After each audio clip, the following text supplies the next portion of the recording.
Dearly redheaded, we are choosing consciousness today to get through this thing called grief. Interesting word, grief. It means love, which makes for a mighty good joke. But I'm here to tell you, there's nothing else. Just joy. And if the big picture tends to bring you down, go crazy once your life goes. Woo! Push the button. Did you push the button? Yeah. Pushing my buttons? So, Brian just brought me back to when they, I have the podcast of my mom. I believe it was April before, it was like a year before she passed. And she tells a litany of dick jokes, and she sings little ditties. Mm-hmm. Every time she told a dick joke, almost without fail, people would look at me like I influenced her with this 40s dick joke, and I'd be like, how can you possibly think that? You know, she had a shirt that she adored that said, "Cremation, my last chance for a smoking hot body." And, you know, every once in a while, someone would get offended, but man, did she love to wear. She had me make up a T-shirt that said, "Old people scare me." I have one that's relevant to that. Do you want to hear it real quick? Yeah. Without killing you there? You're not. I haven't started, so go. I want to go to hell because I like the heat. Play a couple more. My favorite one was, where is it? Let me find it here. Hot shit, cold shit, dog shit, cat shit. Who gives a shit? If this is your first, I'm all right. kind of introduction to mom there, sounds like Shit was everybody's favorite grandma. Shit was her favorite word. Shit was her favorite word. I was an asshole. She was an asshole. It was a term of endearment. Of course. Which, of course, graduated to my terms of endearment with my sons, cocksuck and dick lick. You know that. Woo! All right. Didn't mean to throw you off. No, it doesn't. It's going to be fun. We're headed to a place that I hope y'all can appreciate. My relationship with my mother saved my life, but it also cost me in many other relationships. So it's I'm so aware of how parents can do and repeat injury. So I'm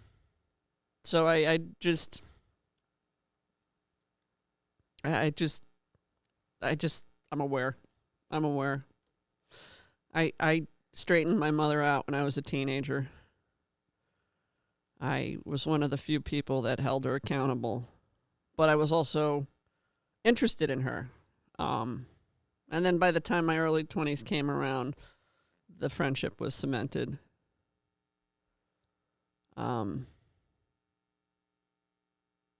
Yeah. So, what I want to talk about now, and I'm picking on Andrew Huberman again. I'm hijacking his podcast. He had a conversation with a Dr. Marc Brackett. Huberman's had an affiliation with Stanford. Brackett has an affiliation with Yale. I did not go to Northwestern, just for the record. My son did. I wanted to go to Harvard. True story, I ended up at SUNY Binghamton. The public Ivy, bullshit. And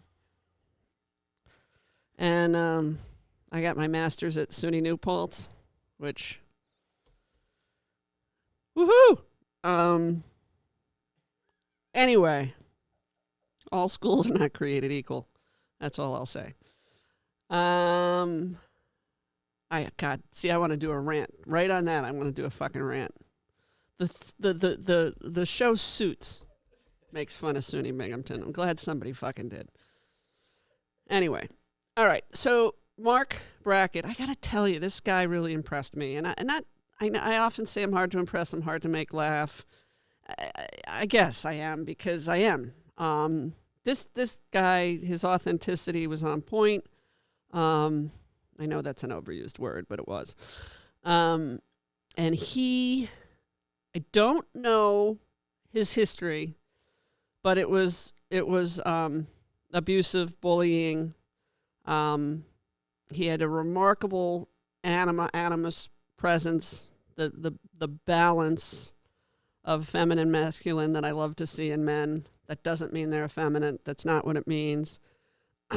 And he is an emotion specialist. He refers to it as, it's written here somewhere. La ding ding ding ding. I forget.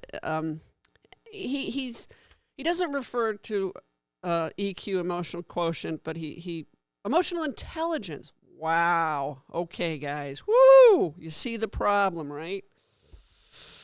Wow. He refers to emotional intelligence a lot, but from the perspective of feeling, which when you dissociate, you got problems with your feelings. And this guy he doesn't talk about, or it didn't in this podcast talk about dissociation, but that's my favorite D word, next to dick, I guess. So his last book was Permission to Feel, and he has a new one coming out dealing with feeling. He addresses anxiety in a very unique way, which I can't do its justice. I for some reason, I got an anxiety reprieve. Maybe not, because it manifested in other ways that people could argue was anxiety. But I remember anxiety like that, 16, 17, 18-year-old anxiety. And I mastered OCD. I made myself understand anxiety. And I think both those things were critical for me personally to master C-PTSD, because OCD and anxiety were like kissing cousins. So he spoke about, and I'm going to try to do its justice, 4 quadrants. So if you can picture 2 axes that crossed, the vertical axis he associated with energy, and the horizontal axis with pleasantness, which builds 4 quadrants.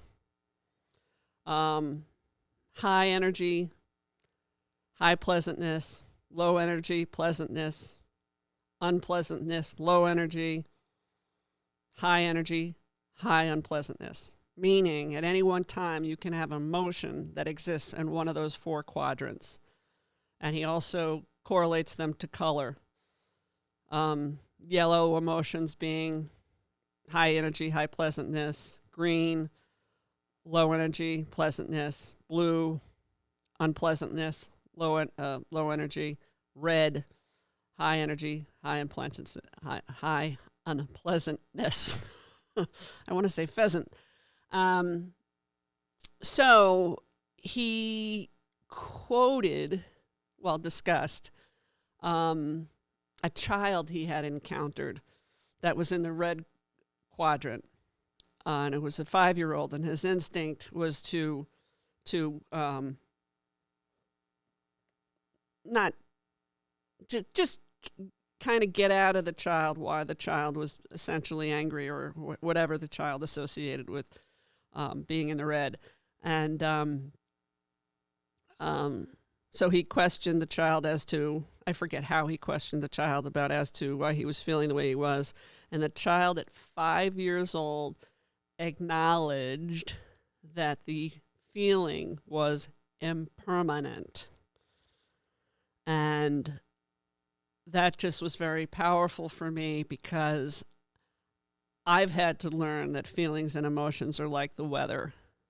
And the more you can weather the storm, you know the change is coming. And again, only something I've learned. I actually, I heard Jim Carrey say it. I've heard a lot of people reference feelings, emotions to be like the weather. So here's a 5-year-old who gets it. And Marc Brackett, similar to myself, just, there's just a lot of, well, I don't want to represent my feelings as his, but there's just, this is stuff that kids have to be learning. There's so many ways that we can avoid multi-generational trauma with early education when it comes to all the stuff that I talk about. I mean, it's education is antiquated, psychology is antiquated. I just want to spare grief and incite joy. I shouldn't have spent 10 years in recovery from C-PTSD without the work was great. The work was helpful. But once I figured out it was, dissociation and other things, I'm not trying to make this about me, but, it was a much easier, smoother process. It didn't mean I didn't feel it. It didn't mean I had to, but that's remarkably different from letting things go. It means feeling the things, knowing what the fuck happened, and then letting it go. Which is why, again, I am writing the book, because I want to get something out of me that I don't have to revisit, but I still owe it to myself to get it out. Back to Marc. What else do I want? Oh, okay. This was huge. He also spoke about empathy. Now, being autistic, I'm always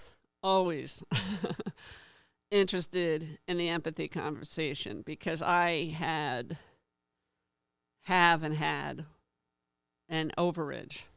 And I've seen autistics take on neurotypicals and say it's too much, not too little empathy. I'm also aware of the gender plays a role, and 69 other things. Now I'm thinking about 69. I should have used a different number. You too?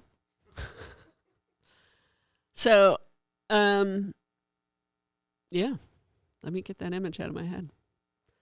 So the first empathy is cognitive empathy. Now that's the empathy that very often autistics, and I'm a female autistic, so I'm not speaking for my counterparts. I'm just speaking, that we can't intellectually get it. And that's what cognitive empathy is, intellectually getting it. I have very high cognitive empathy. That doesn't mean I get it for myself, but that means I definitely get it where others are concerned. He then spoke to emotional empathy, and he used himself as an example based on what he'd been through. Abuse-wise, he can relate to someone else. When two people feel shame, and you have some sort of shared experience based on your abuse, trauma, emotion. And then the last one, he called compassionate empathy, and he was commenting, this is what we need more of, where we're compelled to be in relationship with survivors and be supportive. And that's actually the one that's hard for me, because I feel so much. That's actually the one that puts me into solitude. When I love somebody, and I love the world, but when I'm involved intimately with somebody, that's how I am. But I can't bleed out for the world. So I wrote to Marc, sent him a little email, and I'm hoping that either live or I'll probably get his book, and true to fashion, I'll read a portion of it that applies to the things I think about and then share it with you. I very rarely read full books. Yeah, Yeah. So again, Permission to Feel, the new one, dealing with feeling. I think he's on to something, especially being male for other males. No disrespect to women, but a really. Oh, and then he was talking about, and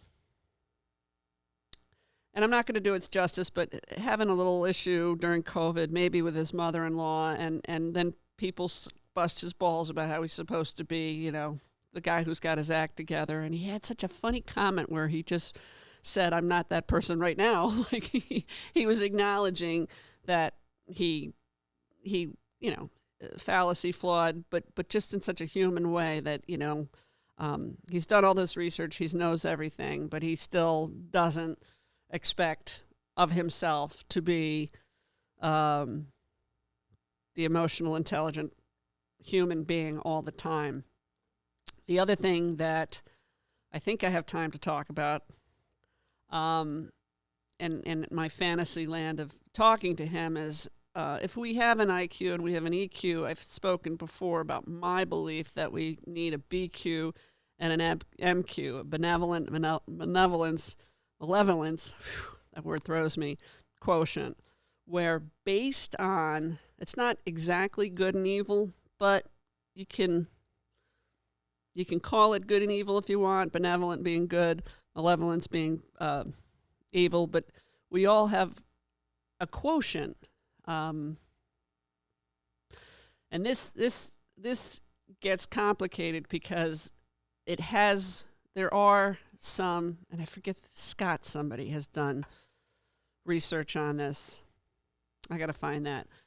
But if we take into account, and it falls on us to take into account our whole experience, our intimate relationships, our childhood, our family, the environment, work, the 69 things that make us us. There I go with 69 again. Apparently that number's like not going anywhere. I usually say 37, so it's throwing me that I'm saying 69. 37 is usually my number. BQ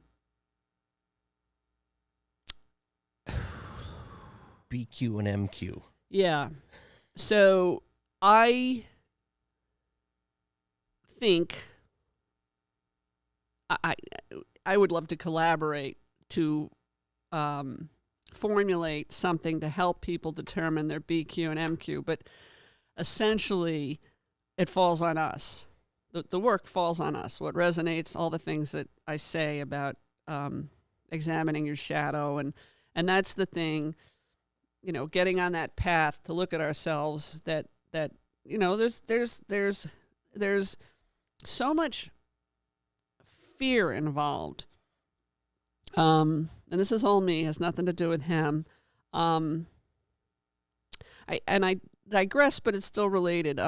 Somebody close to me once said, "How about getting over what you've been through?" And I had to say, I don't even know what I've been through. So I'm still trying to figure that out.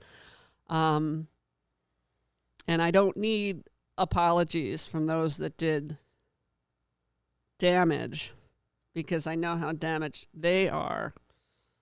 But I said to this person, maybe they'll apologize to you. And I didn't mean it like I had any high hopes of it happening. But a big part of my MQ, the shadow side of me, recognized what I was capable of as a result of how I was raised. Does that make sense? Mm-hmm. I mean, because if we're going to have an asshole contest, I'm going to win it. And then I recognized a long time ago that there was no beauty in that. There was nothing in that. Regardless of what I was capable of. And I can be very dark, but not with any intention, which is different. than somebody who has the intention, whose benevolence quotient would then be greater as a result of their experiences.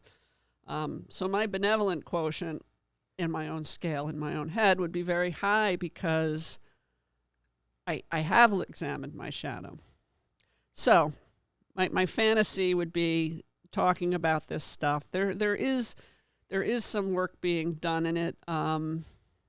Again, I'm this whole time I've been trying to think of the person who does something. It's not nearly as intricate as I would want to see done, but again, I'd also want people to do a lot of the work themselves because it's just it's so vast what affects our brain and mind, and it's hard to pinpoint. I think that's why some people don't like labels. I happen to love labels because they help me understand. I think I've spoken before. The label of narcissism. Although I've tangoed with the best, the best. I still recognize that that's a spectrum that could affect anybody, and at any given time, and in different relationships. I mean, that's a term that has some unconsciousness and some cognizance, and it's benevolent. I hope that makes sense. So I'm looking at my notes. I think I hit the high notes. Oh, another thing. He talked about all his students and, the busy students, the kids that, I think the way he said it is they just want the A, and he pushes them, whatever. The overachievers? He does. I wouldn't call it that. But. It's really a great interview. But he was wondering what was at the root of that production feeling amongst. I mean, we all have it, but he's specifically talking about his students. And you know what? And he was funny because he kept asking Andrew to weigh into different things. And now I feel like that same urge to do to you. And yeah. I'm not trying to set you up for failure, but you know what he found that is the driver of most of that crap? I don't know because I didn't have it. Envy. That makes sense. Yeah. Yeah. And he talked about envy associated with admiration, and he's envy associated with resentment. And it just was. I mean, the great part about being me that I can think about this stuff, and then I find scientists who, get to do the research because I don't really want to be a scientist. I want to be a philosopher. That's interesting, though. Yeah. With envy for that, which I guess is cool because I didn't have that. From a personal aspect, I showed up and I'm like, hey, what's the bare minimum I need to do to get out of this? See, that was me. Not now. But I can't believe I'm going to admit this, but that was me too. Yeah. I wanted to work full time in college. I knew the grades didn't matter. Everybody else was going into the library at SUNY Binghamton. Woo. A lot of people had the answers too, the fuckers. But I knew my brain would carry me. So if my brain would carry me and I got a B or a C, I didn't need the fucking A. And then much later, I didn't get my master's till I was like 35. Mm-hmm. At that point, and I wasn't in a finance program. I was in a humanistic multicultural education program with a lot of fucking teachers. Man, it was a drag. Let me tell you, fucking drag. Teachers. Yeah. I kind of associate teachers with hospice employees. Fucking cunts. I could, yeah. I'm sorry. Little animosity, raising sons amongst female educators. Sorry. I do pick on them. But we could contract for grades. You could say, this is A work, this is B work, this is C work, and that was, Yeah. So I consistently, I think, contracted for Bs, but that was a very hard master's for me because I just don't have a left hemisphere. I had an instructor tell me I couldn't write. I'm a writer. And I said, I'll go to an editor.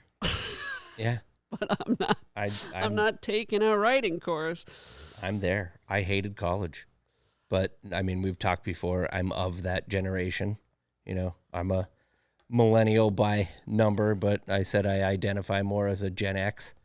Are you a millennial? I'll be 41 in July. Fuck so you are. I do. Poor dude. I'm on that side, but like I said, I think they call them Zennials. It's like the kids that are like that makes sense. on the edge because I was born in '84. Oh. So I'm like right on you kid. right on the cusp of that. So I was raised by, in that more Gen X type life. But college for me was, it was a means I didn't to care. an end. It was a I didn't means care. to an end. Yeah.